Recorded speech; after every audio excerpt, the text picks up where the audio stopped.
Good morning, everyone, and welcome to us at Circio and beautiful Oslo today. My name is Erik Digman Wiklund. I am the CEO of Circio, and I have with me today CTO Dr. Thomas Hansen. In this webcast, we will provide an update on our R&D progress, including very exciting AAV data that we have recently generated, and we will also provide a corporate and general market update. So first, let's start with a market update. The circular RNA field is rapidly expanding, and it's an area of large interest in the biotech and pharmaceutical development space. And that is because of the intrinsic advantages of circular RNA, notably the ability to extend durability and expression level over what's possible with current mRNA technology. But it's a young field. It's really only existed commercially in the therapeutic space for the past 4 years. And we've shown this slide before and made updates. We want to point out that 2025 has so far been an exciting year for the circular RNA field. It started early in the year with a substantial licensing deal between Vertex and Orna Therapeutics. I'll come back to that in a second. And back in April, the first patient was dosed with a circular RNA therapeutic by the Chinese biotech RiboX. And they're deploying a circular RNA that is LNP formulated to treat dry mouth disease. It's an oral delivery. It's a big milestone for circular RNA. Now it's for the first time entered into the clinic. I'd like to briefly touch on this deal between Vertex and Orna Therapeutics. This was a deal that triggered a $65 million upfront payment and substantial milestones. And it's for a really early stage preclinical platform concept whereby Vertex plans to deploy the Orna technology in genetic blood diseases. Another interesting deal that we think is relevant to Circio is an acquisition by Novartis in the gene therapy space. So Novartis acquired a company called Kate Therapeutics late last year for just over $1 billion. And Kate was developing a novel AAV technology, so that's a gene therapy system for treating muscular genetic diseases. The lead program was in a disease called myotonic dystrophy. And incidentally, these are diseases we have also identified as particularly suitable for Circio. And again, this is a preclinical stage deal that triggered a substantial M&A transaction. So I think this illustrates the substantial commercial potential in the fields we are operating, even at a relatively early preclinical stage. So Circio, we have a unique and differentiated technology platform. As I am sure most of you are aware, we are not directly competing with the other circular RNA companies in that we are not generating circular RNA that are in vitro transcribed and synthetic. We are building an expression system that takes the advantage of circular RNA into the field of gene and potentially also cell therapies. So our lead program is to enhance and create next generation AAV gene therapy, whereby CircVec can help make the AAV more potent and more durable. We have identified muscle and cardiac genetic diseases as particularly relevant to Circio in this and the CircVec technology in this context, and Thomas will come back to that. And the diseases we are targeting have a patient population of more than 150,000 patients, which currently have no good treatment alternatives. So next-gen AAV, that's the lead focus. We have showed you earlier this year that we see a very interesting distribution and advantage of CircVec in spleen. So spleen is the organ where immune cells reside, including T cells. And we see this as an opportunity to develop CircVec for what's called in vivo CAR therapy, in the CAR cell therapy done directly in the patient, which is a field that is exploding at the moment, and several programs are entering into the clinic. And this is what we view as our second leg, next step in our program, and we're really at the moment trying to identify potential partnerships in this area. So with that introduction, I hand over to Thomas to take you through an R&D update. Thank you, Erik. Thank you all for tuning in this morning, and good morning, everyone. My name is Thomas Hansen. I'm the CTO at Circio, and I'd like to give you an update on our most recent in vivo work, focusing mostly on AAV and non-viral delivery. So basically, as Erik said, at Circio, we are developing a DNA cassette that inside cells will express circular RNAs, and circular RNAs are very stable and durable, so expression over time will accumulate to much higher levels than if you just express a conventional mRNA. And basically getting that DNA into cells, you can use two different approaches. You can use the AAV, as Erik just mentioned, or you can use a non-viral strategy, typically with a lipid nanoparticle, LNPs, or some other formats similar to that. But I'll focus on AAVs first. So AAVs is probably, it's definitely the most popular vehicle or vector for gene therapy these days. Out of 8 approvals, 6 of them are using AAV, so it's extremely powerful of getting that DNA into cells, and that has been shown preclinically numerous of times, and it's seen here with approved therapies as well. However, it has a few caveats. So in certain scenarios, gene expression levels from the AAV is not sufficiently high for clinical benefit. You will require typically high dose levels to get the clinical benefit, which then in turn drives up costs and it drives up toxicities, and you have safety concerns occasionally, and then it's not repeat dosable. So it's only one treatment that you can have, and if the effect wears off over time, there's no sort of repeat dosable option with an AAV. But we believe at Circio, with the CircVec cassette, we can maybe mitigate or resolve some of these issues, driving expression up per viral particle. With the circular RNA cassette, we can hopefully reduce dose levels or increase clinical benefits. So we still believe that the AAV is a very attractive format in gene therapy, particularly using CircVec. So the approach is in a way very simple. So this is the standard approach. Using an AAV, you have the AAV DNA genome within the AAV capsid. Inside cells, it will express mRNA, linear RNA, that then in turn encodes your protein of interest. Of course, at Circio, we are manipulating the AAV genome in a manner so once the AAV gets into cells, it will express a circular RNA instead of the linear RNA, and the circular RNA will have this enhanced durability. RNA level over time will increase to very high steady state levels, and that will enhance expression of that same protein. So it encodes the same protein, so that's the same, but the intermediate RNA here is different and much more stable using the CircVec technology. And we envision that we can enhance expression by at least 3 to 5 times using this technology compared to a messenger RNA, and that would either translate into a better clinical benefit or a dose-sparing regime, so you can dose at 5x lower doses, leading to more safe therapeutics. In vitro, when we test this in cell lines, we do see a benefit from CircVec. Here at the earlier time point, after 2 days after you transduce cells with AAVs, we see a subtle increase using the CircVec. But again, here, just remind you that the stability of the circular RNA takes a while for that stability to kick in, and you accumulate sufficient RNA quantities within cells to see the benefit. So if you wait a little while longer and look at expression after 4 days, you see here already a 2x improvement using CircVec over mRNA or conventional AAV approaches.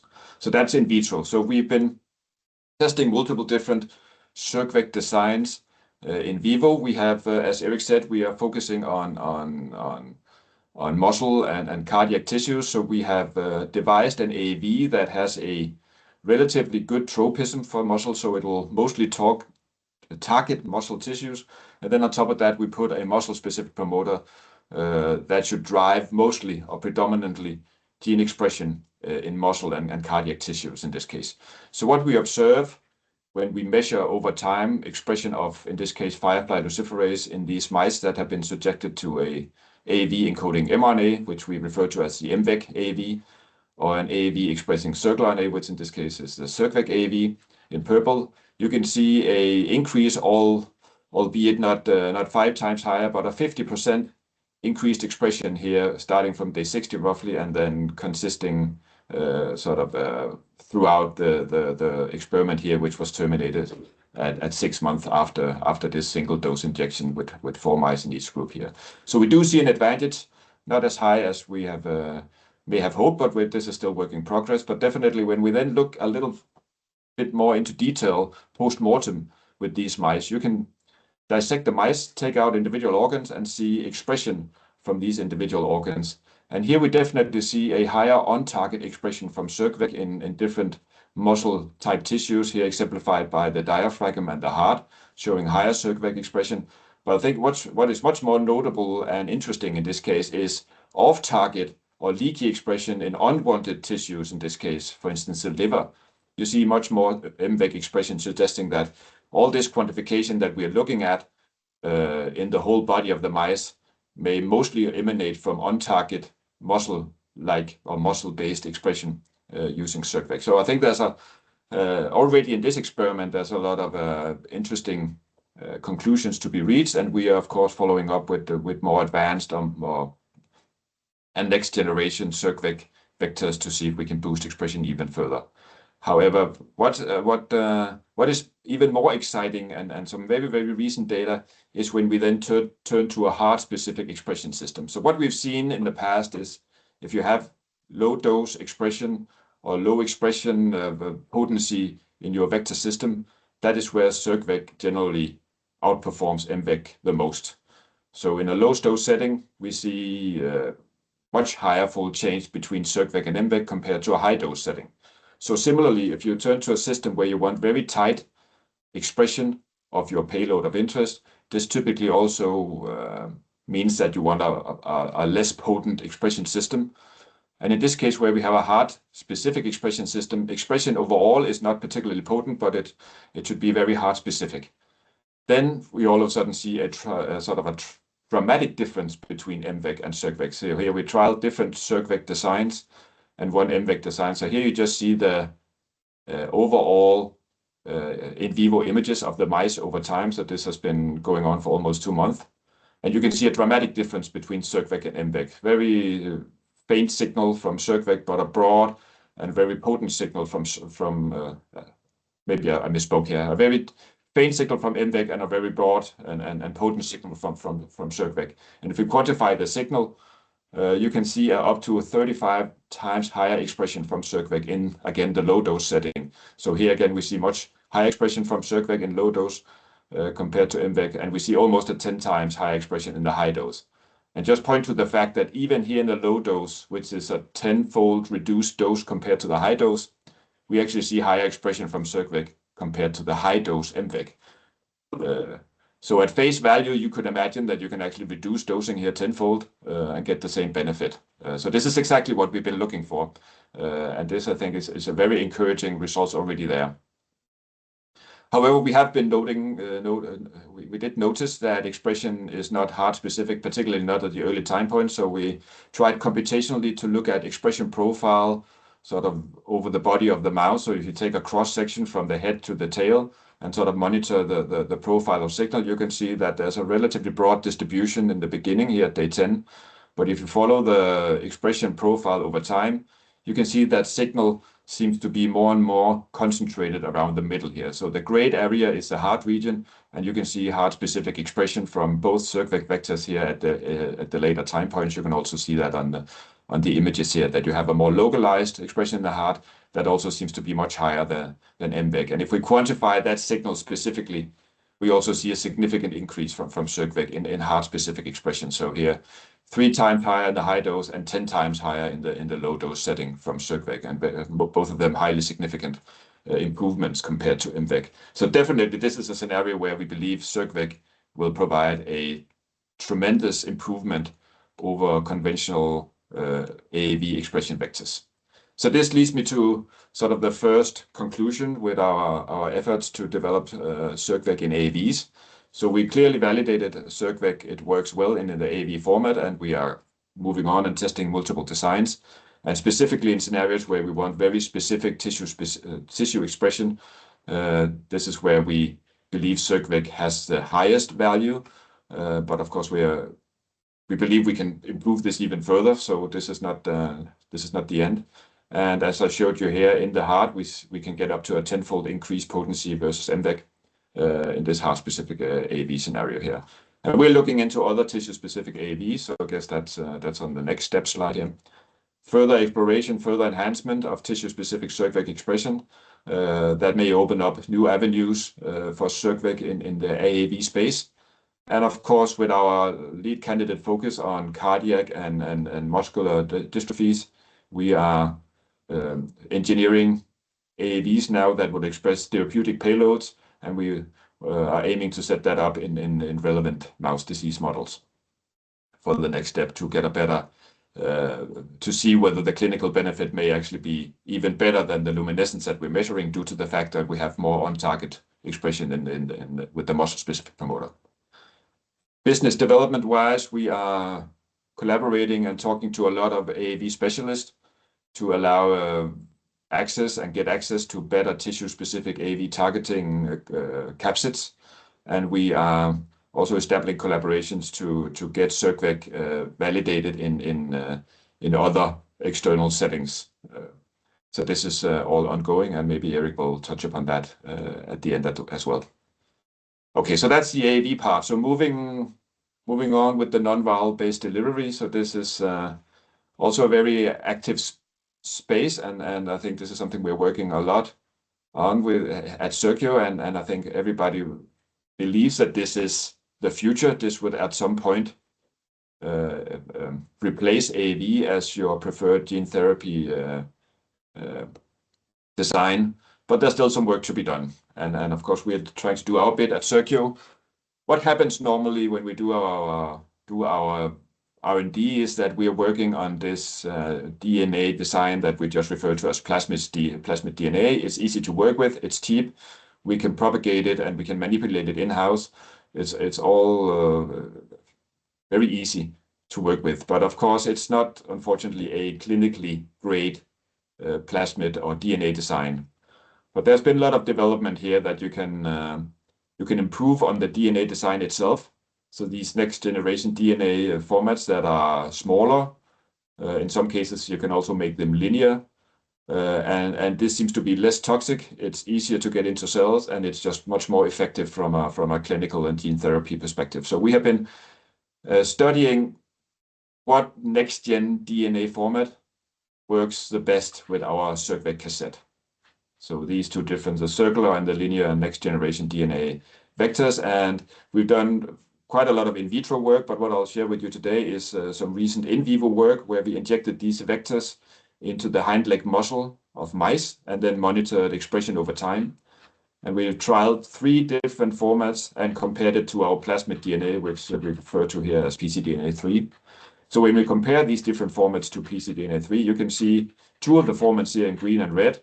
They may have an early advantage, which is in itself a little interesting observation, but overall it seems to be roughly the same level of expression you'll get compared to pcDNA3. This may still be okay because they're probably better from a clinical perspective. But what's quite interesting is actually one of these formats seem to actually boost expression from circVec. So there's something with this format that's particularly attractive for us. So we can actually turn up expression 6 times just by replacing basically the backbone of our DNA vector. So the vector that we put our cassettes into may also impact the expression yield that you get in the end. So of course, compared to AAVs, this is going non-viral has definitely some benefits, such as you will have a reduced cost. It's a much cheaper type of therapy. You can repeat dose a non-viral gene therapy. As you may know, AAV has this upper limit that you can only put in 4.7 thousand or 4.7 kb into the AAV genome, so that restrains what you're able to do. Some genes are much longer than that, so that you cannot use AAV therapies for. And you get, of course, but that's not an issue with non-viral based delivery. I'm not sure there's any specific upper limit to how much you can express from a non-viral vector. And of course, compared to using non-viral RNA, DNA is much more long-lived and would have a much longer expression profile. So RNA is not really an approach for gene therapy where you basically are looking for lifelong therapies.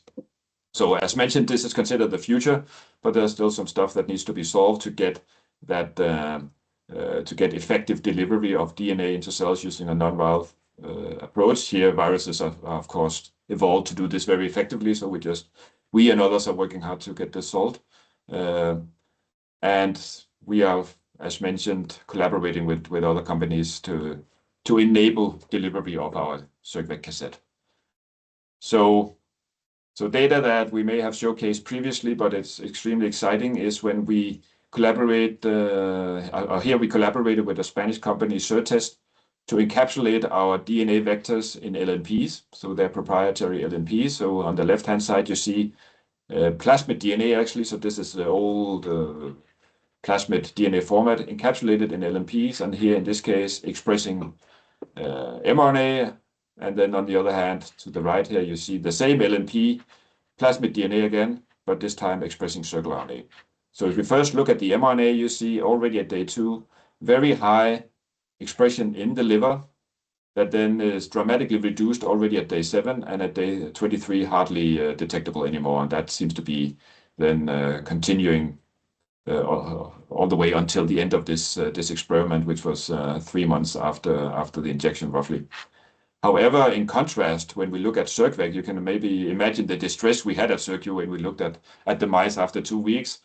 No signal in the liver, nothing was appearing. However, luckily we were patient and we were waiting, and then at day 23 you see signal starts to appear and it accumulates, and you actually see very high signal here, 1.5 months roughly after injection. And this signal we have validated is from the spleen, and as Erik mentioned, spleen is the organ where all the immune cells resides, including T cells.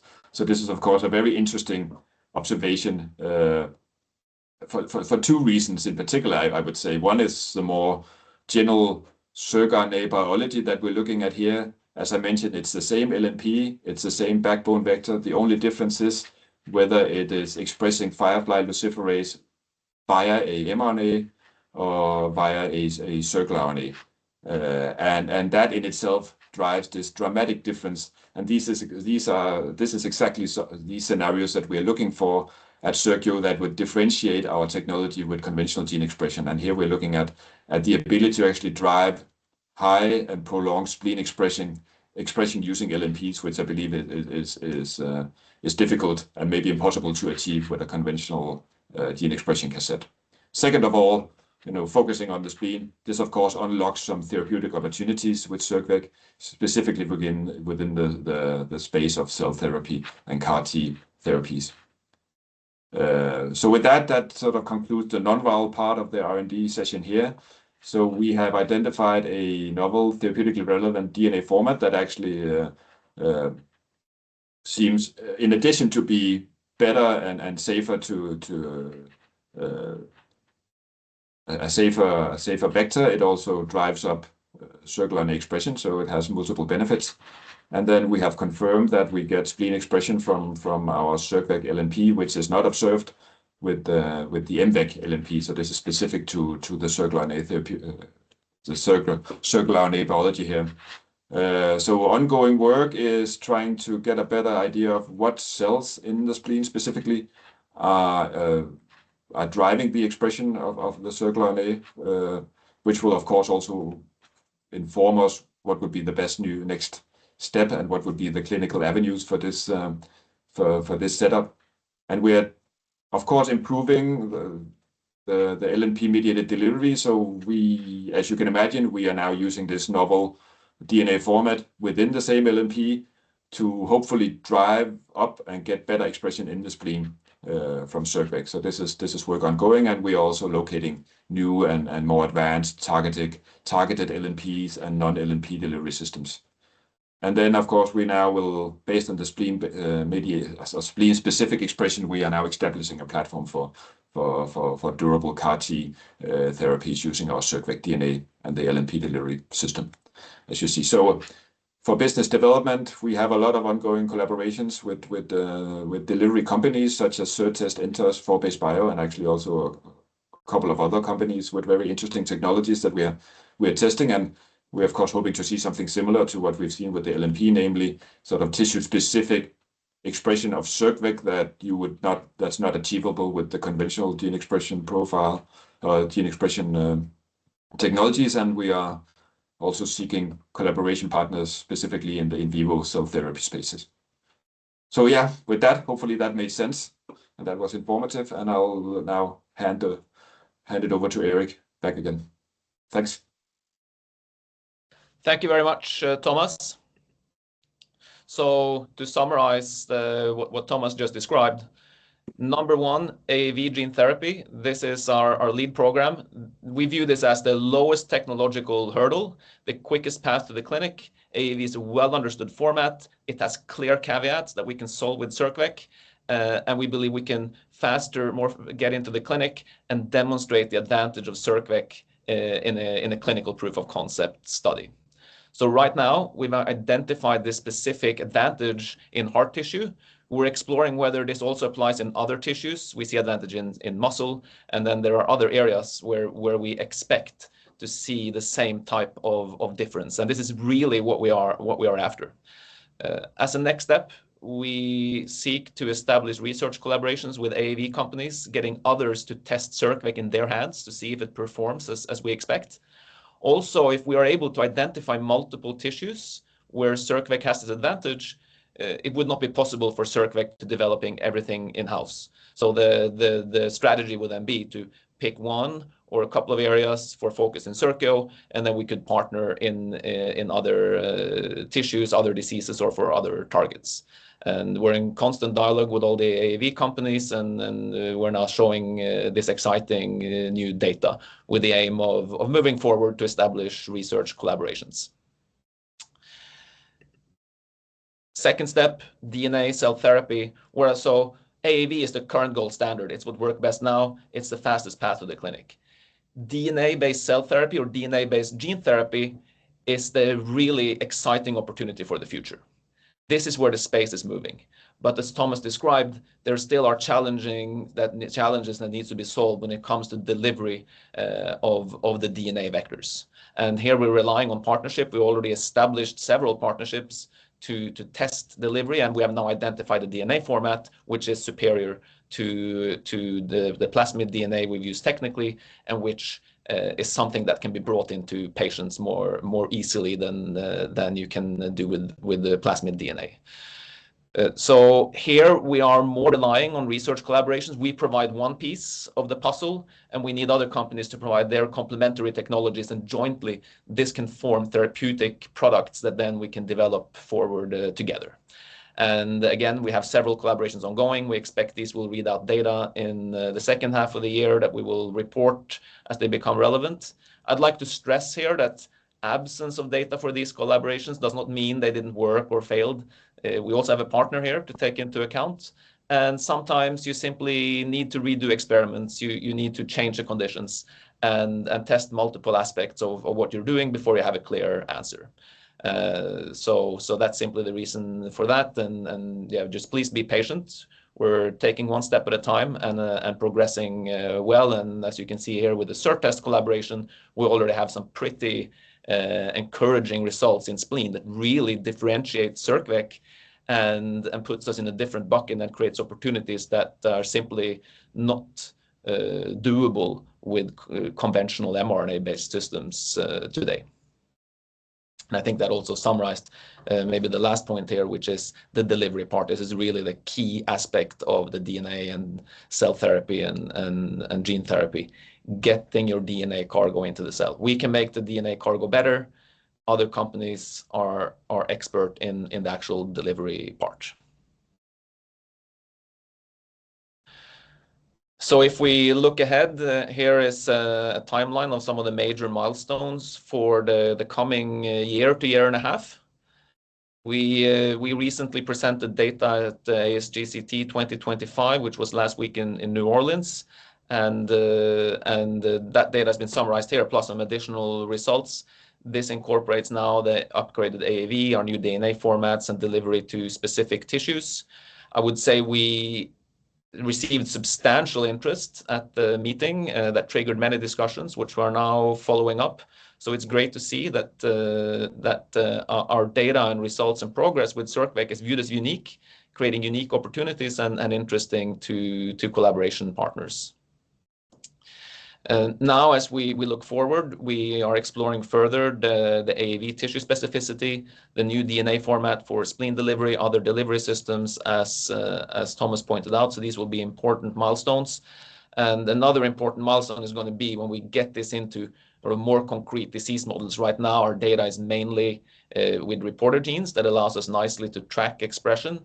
But we now want to switch this into demonstrating expression of relevant therapeutic genes and proteins in disease models. So if we go back at these collaboration deals and partnering deals we talked about before, from at least what we see from the outside, having in vivo disease model feasibility data in addition to what we have now, would look rather similar to what Orna had available when the Vertex deal was done. So that package could illustrate that type of potential. Of course, we need to have that package and then discuss and then hopefully be able to enter such deals. The Kate acquisition by Novartis for a muscular dystrophy AAV was probably a bit more advanced preclinical, still preclinical. That was following an in vivo disease model validation, so more robust data in vivo disease models. But with our current plan, that's somewhere we aim to be during first half of 2026, and then be in position to potentially transact in a similar way. And I would like to stress that circVec is really a broad platform technology, as we hopefully illustrated to you today. So here, there is not a single asset that you sell and then you're done. We can easily do one or multiple partnerships and still retain sufficient technology and carve out aspects for ourselves to develop. So we really aim to do in-house development, get into the clinic, our own programs, at the same time as out-licensing the use of the circVec technology in suitable settings. Finally, I'd like to touch on the AGM notice. Our AGM is scheduled for 5th of June. That's next Thursday. You may have seen yesterday that we had initially proposed a capital reduction and reverse split. This was to deal with the share price having fallen below 1, and there is a regulation that mandates the board needs to take action to bring the share price over 1. In light of the situation we are in and the strong data that we have generated, we see strong interest for the company in general. We together with the board evaluated the situation. I believe that the moment is better to withdraw these proposals. We are, of course, currently exploring all alternatives. We're closely monitoring the situation. So this will be revisited and dealt with as we move forward. We have also proposed a mandate to the board to issue 40% new shares. And I'd like to provide a little bit more color for that, around that. Many shareholders see some concern in this. They prefer it to be lower. I would like to stress that this is important flexibility for the board and the company to be able to attract financing. As an example, back in December, we had substantial demand to participate in our warrant exercise period, and we executed a small private placement on the side. There was actually substantially more capital available at that point, which we were not able to take because we exhausted our mandate for 2024 in full. So had we had a larger mandate at that point, we would have been able to raise more capital and rely less on the Atlas financing facility. Therefore, we believe it's in the company's and the shareholders' interests that the board has more flexibility to issue shares to be able to capitalize when the market may open. Right now, conditions are tough. That may change. The quicker we can move, the more flexible we are, the better the chances of securing strong financing that helps us move on beyond the current convertible bond facility. I also like to stress that we are working hard to secure international and specialist investors to come into the company. Now, in many cases, such investors are a bit skeptical to wait for a general meeting in order to receive their shares. If we have a larger mandate, it would mean we could accommodate that concern by directed quick issue and get them in. Again, we believe this would strengthen the cap table and be an advantage both for shareholders and the company. So it's the board and my strong view that it's in everyone's interest that this proposal for a 40% mandate is passed. Finally, we received some questions around our RSU and option mandates. The RSU and option programs are integral parts of the compensation policy for early stage companies. It's particularly important these days when the industry in general is undergoing some turmoil and substantial layoffs and companies shutting down.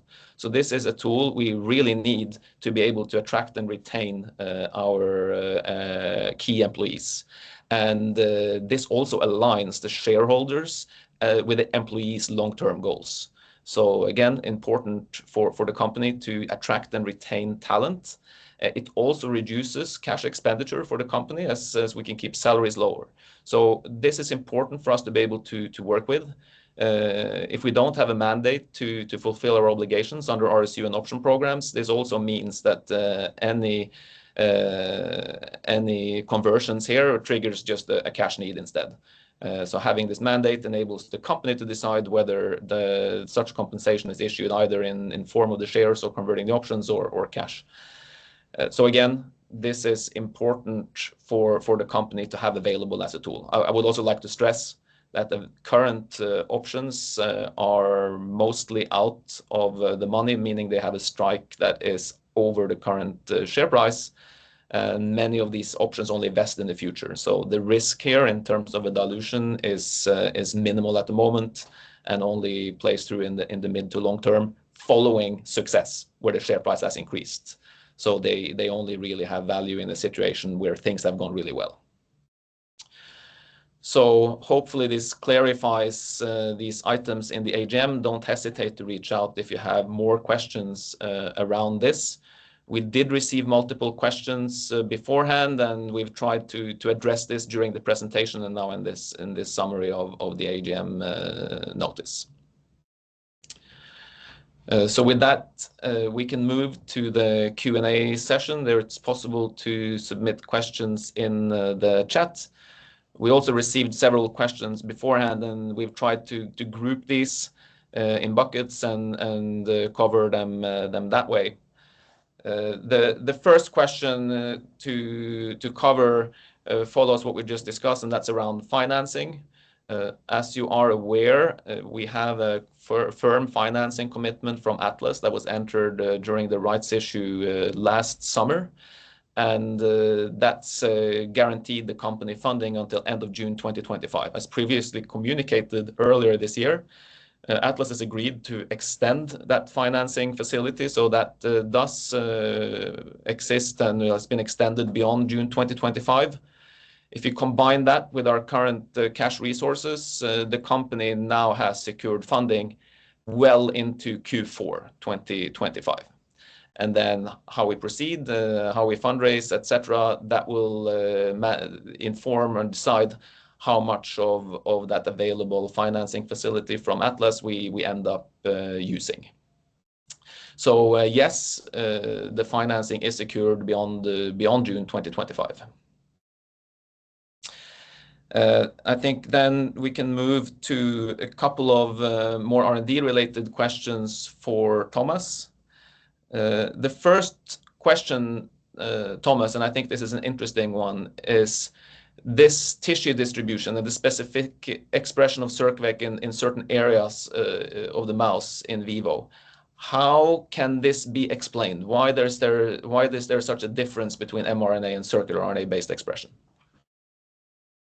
Yeah, thank you for that question. I think that is indeed very interesting. So I think what we are looking at here is basically the core of circular RNA versus mRNA biology. So what we've seen at Circio and what we hear from other companies is that in the liver, there tend to be a higher RNA turnover maybe there's another set of destabilizing enzyme being expressed in the liver. So I think as a consequence, because the stability of the circular RNA is critical to our expression profile, if you do not have that stability, which seems to be the case in the liver, we don't see much expression.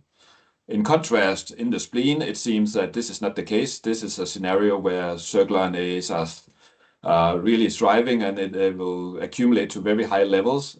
So this is a context that really supports the accumulation of circular RNA. So I think what we're looking at is basically you have similar distribution of the DNA. The DNA cassette would go equally, the mRNA cassette and the circRNA cassette would go to the liver with equal efficiency, and they'll go to the spleen with equal efficiency. So what we're looking at is basically how the stability of the circRNA differentiate the expression profile. So in the liver, you see that accumulation. It takes 3 weeks. That should be noted. It takes 3 weeks for that accumulation to actually become detectable. But then you'll get to that steady state level after, 1.5 months, where you really see high and durable expression. So I think this is what explains the difference. Of course, we are still, studying these things, as Erik said in the beginning. I mean, circular RNA is still relatively a young space, so a lot of stuff still needs to be figured out. What is actually driving circular RNA turnover is not well understood in general, but I think this is this is our current working hypothesis, I would say, as to why we see this spleen-specific accumulation, namely that circRNAs are particularly stable in the spleen, which allows them to over time accumulate to very high levels. And I can maybe add that this expression pattern we see, it's consistent between different vector types, and it seems to be also consistent when you switch to the AAV. So this looks like fundamental biology, and I think we're learning from other circular RNA companies out there when they present data that they observe similar patterns also with their synthetic circular RNA approaches. So following up on that, there was a report just now recently in the last few days that there had been a death associated with a heart gene therapy program in the USA. This was an AAV in a cardiac genetic disease, and there has been concern, and FDA has called a clinical hold on that AAV gene therapy in the heart. Thomas, how does this impact the development of circVec AAV? Yeah, of course, this is of course unfortunate news for the AAV space. Of course, we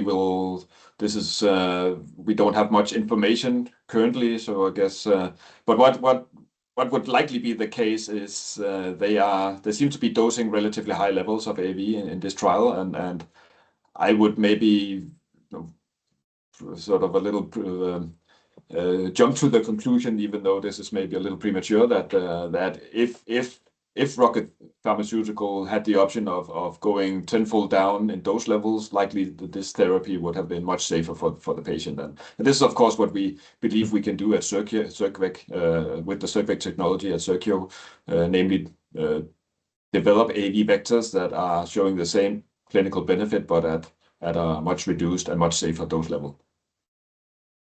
Yeah, I agree. I think this is an extremely important point to show that reducing the dose is potentially very important for these AAV gene therapies, which are costly and have high toxicity, and they require treatment with parallel immune suppressants. And like we've shown from at least in our in vivo data, we can reduce the dose by tenfold. And this is obviously extremely interesting for the space if we can validate that now in more situations and in other species. We also have received many questions about the TG01 program. So this is our legacy program, the cancer vaccine targeting mutant KRAS and NRAS in several cancers. What I can say about that, the clinical trials that are ongoing are externally managed and funded. There is one trial at Oslo University in multiple myeloma. It's a single monotherapy trial, single arm. That trial, there will be data presented at an upcoming conference in June, the EHA, European Hematology Association. So there will be a poster there, and we will come back with an update when that poster has been presented in the middle of June. So shortly, some clinical data from the TJ1 program. When it comes to our partner in China, Iovaxis, many people ask whether we still have a dialogue, and I can confirm we're still in dialogue with Iovaxis. They remain interested in developing TJ1 in China. They do have an IND. The bottleneck is fundraising. It's challenging there, like everywhere else. And they are currently still working with investors to try and finance. And potentially, if they are successful, we would expect that they might come back and want to start clinical development in China. So difficult to predict what the likelihood is, but it certainly is a dialogue that remains active, and we support them where we can. With that, I think we've covered the areas of questions that we have received. As always, don't hesitate to contact us offline. We're happy to jump on a phone call or respond to your questions by email. Thank you all for joining and listening in, and your continued support for Circio. And thank you, Thomas, for a very engaging and interesting update on our circVec progress.